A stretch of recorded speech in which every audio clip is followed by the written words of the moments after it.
Est-ce que le changement te fait peur? Est-ce que tu crois que tu seras toujours la même? Moi, j'ai toujours pensé que je ne changerai jamais, que j'aurai les mêmes envies, les mêmes aptitudes physiques jusqu'à ma mort. Et ce n'est finalement que tout récemment, en repensant à ma vie, en la faisant défiler, que j'ai compris que d'une année à l'autre, je suis différente. On pourrait même aller plus loin et dire que d'un jour à l'autre, je suis différente. Et plus je vieillis, plus je change. Et pas seulement physiquement, mais mentalement, émotionnellement, spirituellement. Plus ma sécurité intérieure grandit, plus mes aspirations, mes désirs, mes besoins changent. Et du coup, je prends des décisions, j'agis en conséquence, donc ma vie change. Bienvenue dans le podcast Déprogrammons-nous, ça urge avec Elisabeth Taringui, mentor, coach en transformation consciente depuis plus de 20 ans. Tu cherches à reprendre les rênes de ta vie après une épreuve douloureuse. Tu as décidé qu'il était temps pour toi de prendre ta place, de t'affirmer et d'enfin créer la réalité que tu mérites. Eh bien, tu es au bon endroit. Mon nom est Elisabeth Taringui et je crée la vie de mes rêves en conscience depuis plus de 30 ans. En plus de 20 ans, j'ai aidé des milliers de femmes à booster leur sécurité intérieure, à redevenir confiantes, visibles, inarrêtables.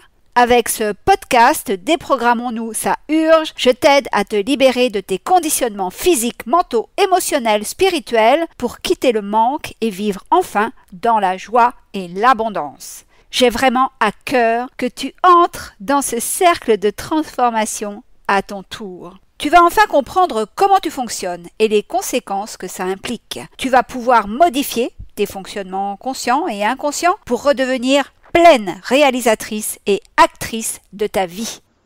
Bonjour et bienvenue dans l'épisode 33 de mon podcast Déprogrammons-nous, ça urge. Si t'es pas au courant, je t'informe que ce mois-ci, tous les épisodes de mon podcast parlent de la magie de la vie. D'ailleurs, as-tu écouté l'épisode de la semaine dernière où je te parle de cette magie et de la façon dont elle s'est manifestée pour moi? Je t'explique aussi toutes ses conséquences et le changement de vie complet qu'elle a induit. Donc, tu vois, chère auditrice, je crois que pour que tu sois capable de voir la magie de la vie et pour que tu puisses l'utiliser, il y a une condition indispensable. Allez, dis-moi, quelle est cette condition? Est-ce que tu as trouvé? À quoi tu penses? Selon mes expérimentations, donc ça n'engage que moi, c'est par rapport à moi, selon mes découvertes, mon vécu, je crois que pour voir la magie de la vie, il est nécessaire de vouloir le changement, de l'aimer et de vouloir l'attirer, le provoquer. Or, tu le sais, hommes et femmes sont confortables, à l'aise, rassurés par leurs habitudes, leur programmation, leur conditionnement, c'est-à-dire le connu. C'est d'ailleurs très paradoxal ce rapport au changement et à la nouveauté que nous avons. Pourquoi avoir peur du changement alors que tout change tout le temps? C'est inexorable, on n'y peut rien. C'est une des lois universelles. Et oui, souviens-toi, je t'ai déjà parlé d'impermanence. En te parlant, en ce moment, je regarde les nuages dans le ciel et je les vois bouger. Ils sont poussés par le vent. Le ciel me montre un spectacle changeant en permanence. C'est vraiment une magnifique illustration de l'impermanence que de contempler ce ciel et de le voir se métamorphoser d'une seconde à l'autre. Ma vie d'aujourd'hui en Corse n'a rien à voir avec celle que je menais à Dijon. Je l'avoue, je m'ennuie vite. Je n'aime ni la routine, ni la monotonie, et aussi j'aime les changements. Et toi, es-tu, comme la plupart des gens, stressé par ce qu'il pourrait arriver?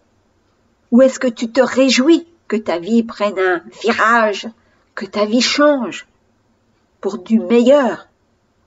Tu vois, chère auditrice, aujourd'hui, je ne vais pas te parler longtemps.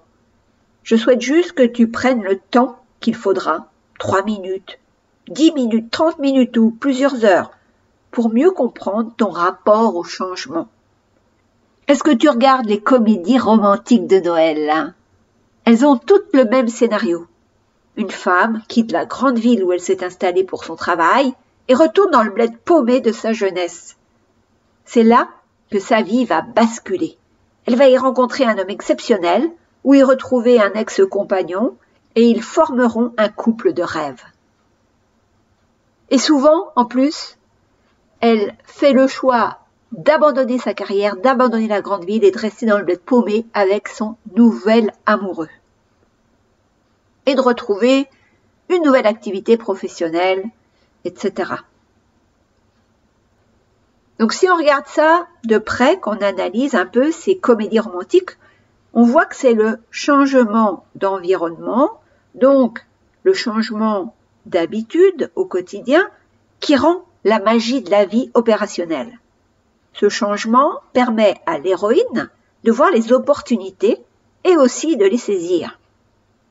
Dans sa grande ville, jamais elle n'aurait été réceptive à cet homme exceptionnel, car elle aurait été trop engluée dans ses obligations, son travail, son train-train quotidien, sa routine bien rodée. Dans la grande ville, elle a tous ses conditionnements, toutes ses programmations qui la coincent, qui la bloquent, tous ces sabotages qui sont actifs. Elle s'en libère quand elle retourne dans son bled paumé, en vacances, ou des fois elle travaille, elle a une mission particulière à faire, mais en tous les cas, elle est dans un environnement complètement différent de son quotidien. Et ça change tout. Si tu as peur du changement, si tu es coincé dans une vie que tu subis, je t'invite vraiment à engager un changement tout petit et à observer ce qu'il provoquera en toi, ce qu'il te fera ressentir. Quand je dis petit changement, ça peut être juste de changer d'itinéraire la prochaine fois que tu iras travailler. Ce petit changement va t'ouvrir à une nouvelle perspective. C'est comme si tu chaussais de nouvelles lunettes, lunettes qui permettent de voir la magie de la vie. Quand j'étais salariée, cela me faisait du bien de varier mes trajets pour aller travailler. Ça me faisait me sentir libre, joyeuse, exploratrice de nouveaux territoires. Tu vois, c'est pas un changement phénoménal, mais c'est en commençant petit que tu peux espérer un jour créer ta réalité en conscience, en provoquant le changement. Plus tu t'ouvres au changement, plus tu lâches tes conditionnements, et plus tu permets à la vie de te surprendre. En choisissant le nouveau, tu choisis de moins contrôler, tu choisis de t'en remettre à la vie, à l'univers, à Dieu, appelle-le comme tu veux, et c'est ainsi que tu renforces ta sécurité intérieure. En début d'épisode, je te disais combien le changement anime ma vie, et c'est de plus en plus flagrant à mesure que je suis sécure. J'ai une paix profonde en moi. Je sais qui je suis, je connais ma valeur, je sélectionne les personnes qui entrent dans ma vie. Je sais ce qui est bon pour moi, je sais ce qui me nuit. Cette sécurité intérieure qui grandit fait que j'ai pas besoin de reconnaissance, j'ai pas besoin de l'approbation des autres. Je me fous de ce que les gens pensent de moi. Je te disais tout à l'heure chez Auditrice que mes désirs et besoins changent. Oui, je sais que je peux absolument tout avoir. Alors, j'ai une tranquillité, une sérénité, une sécurité. Mon désir, c'est avant tout d'être en paix, d'inspirer mes contemporains, d'être en santé parfaite. Je n'ai plus besoin d'être la coach numéro 1 du marché. J'ai plus besoin de gagner des millions d'euros. Je veux juste être moi, en santé parfaite, joyeuse, une femme fidèle à elle-même, à ses valeurs. J'ai une intelligence émotionnelle qui a tellement grandi ces 10 dernières années qu'elle renforce ma sécurité intérieure et me permet de manifester la meilleure vie possible.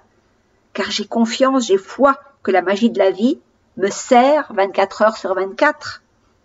Les épreuves que je traverse ont toujours une bonne raison d'être et ce sont des invitations au changement, des initiations extraordinaires. Comme dans un jeu vidéo, elles me permettent, ces épreuves, de franchir des paliers et de vivre, d'incarner pleinement qui je suis profondément. Alors toi, qui es en train de m'écouter, chère auditrice, si tu doutes, si tu es mal dans tes baskets, si tu es encore le jouet de tes émotions, si tu souffres dans les épreuves, je t'invite à rejoindre mon accompagnement phare Joie et Abondance. C'est un programme de 3 mois qui va te permettre de comprendre comment tu fonctionnes, de virer les conditionnements qui te bloquent et sabotent tes projets. Tu vas enfin sortir des schémas répétitifs qui t'emprisonnent, qui t'empoisonnent depuis toujours. Je serai à tes côtés quotidiennement pour t'aider à créer la meilleure vie pour toi, pour te sentir pleinement sécure, aimé. Tu vas dépasser les coups durs qui ont abîmé ta confiance, peut-être même ta santé. Je t'invite à aller voir la page https://www.abondancejoie.com/bdc/go. Il reste 5 places. Et si tu t'inscris avant le 26 décembre, tu peux bénéficier de modalités de paiement confortables que je viens juste d'ajouter et qui vont disparaître le 26 décembre. J'ai hâte de t'aider à créer la vie de tes rêves dans la joie et l'abondance. Bien sûr, si tu as des questions, envoie-les-moi par email. Je suis à ta disposition. On pourra même se parler pour que tu comprennes mieux ce qu'est ce programme d'accompagnement Joie et Abondance. Allez, on se dit à la semaine prochaine. D'ici là, rappelle-toi, tout est possible tout le temps dans la joie et l'abondance.